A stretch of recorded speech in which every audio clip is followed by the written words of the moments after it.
What about Word Not Heard? Okay, word not heard. Trying to think of the lyrics on that one. I really like that song a lot because it had this up tempo and then that real break, you know, that whole vibe and the crowd that would get the crowd moving. And I was always envious of bands that could get the crowd just jumping. Like we go play later on when we start playing with like Inside Out. Man, just the crowd was just jumping, right? And I always wanted songs that would do that, and I don't think we had that many that would. But that's one of them that did. I really enjoyed that song. Again, it kind of played into more of like my hardcore dream, being back, being like a full-on hardcore band.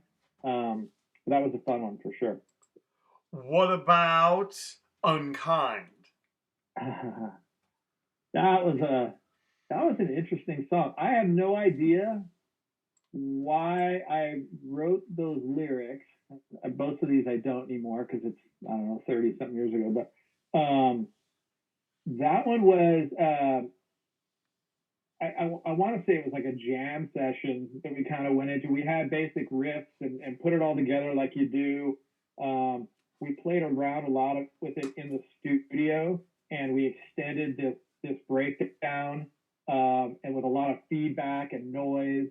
Um, I did not like the chorus. That was one where the vocals just hurt to listen to when I listened to them back, and I couldn't hit those notes, and they really pitchy. It was like people would they'd be like, "Oh, look, he sounds like Geddy Lee from Rush," and I would first of all, I love Rush. Second of all, I sounded like I don't know who I sounded like, but it wasn't Geddy Lee. That's for damn sure. But it was that's probably my most like painful song to listen to on that record. Even though I do like the song, um, people said that we ripped off Slayer in the middle of that song as well with like the noise. We had like rain coming in and thunder, and it was pretty metal. It was pretty metal. What about Crayon? Honestly, so that song I actually liked a lot. Um, it's an instrumental only because I didn't write lyrics for it, and that's that's been my one of my shortcomings as a like a frontman. Like, just could like lagging on getting lyrics written, and you know. They would have kicked me out of the band if it wasn't like a band that I had started, you know. So it was, I really liked it. I liked that the riffage a lot. That was kind of James Addiction-y to me, and I think that's probably the reason why I struggled with it is because I just didn't have that style or that ability to be Perry Farrell. You know what I mean? But yeah, I don't think we ever played that one live at all. No reason to really. What about The Enemy? Okay. And why was it called The Enemy? Yeah, And say as much or as little as you want. Okay. No, I'll say I'll be honest on it. Okay, so we there was this like lame rivalry between us and Chain of Strength, and it was whether it was real or perceived or what. And I think it started from us. And to be honest, and I'll get into the story if you give me the time. We played a show. I want to say it was like Canyon Country, and I had nothing against Chain of Strength. In fact, their 7-inch I think is one of the great Southern California 7-inches. That first one that came out. But and I didn't really know those guys. But you know, with the egos, I think that me and I'll like I said, speaking my thoughts, not the band, that the band had, we kind of looked at that genre of music as sort of simple.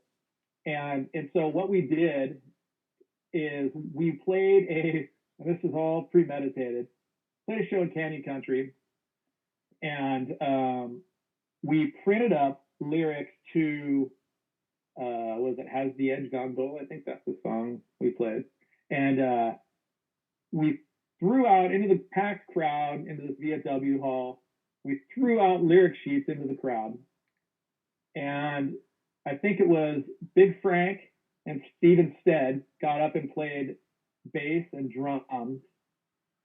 Kevin played second guitar with 3 strings, I think. And then Mike played. I don't think Aaron played on that one. I'm not sure, but anyway, we ripped through the song and we didn't mock it. We fucking crushed it. I mean, we crushed it, and the crowd was going apeshit. The only way I could say we mocked it maybe was by throwing out lyric sheets for the sing along, but I think everybody probably knew that song anyway. Anyway, we played it. People went apeshit. It was awesome. Had a great time. Song ends. I think that might have been the last song of the set, and my memory serves correctly, Frosty came up to me and he was there, and I didn't know, and he was like what the fuck? That was pretty uncool, and I remember kind of dismissing him, and I shouldn't have. I said something to the extent of, it was a joke, dude, lighten up, and that was about all I really said. And I'm sure then it got back to the band that we did this, and I wasn't there, but what I heard was that they did like another cover, and I don't know, dedicated it to us. It was like Betray or something, Minor Threat. That's what I heard. I don't know. I remember like Curtis at some show in Pomona we played with like Inside Out or something. It was like some storage unit that we played in. He confronted me there and almost ended in like a fight. It was kind of weird. But that was it, right? So all of that led to me. I wrote The Enemy because I think that they somehow along the lines had said something about us being the enemy or something, like I said, perceived or real. I don't know. So I write The Enemy, and the whole song is just like, about, hey man, I'm not your enemy. You'll see it. You'll notice. I'm a good person, and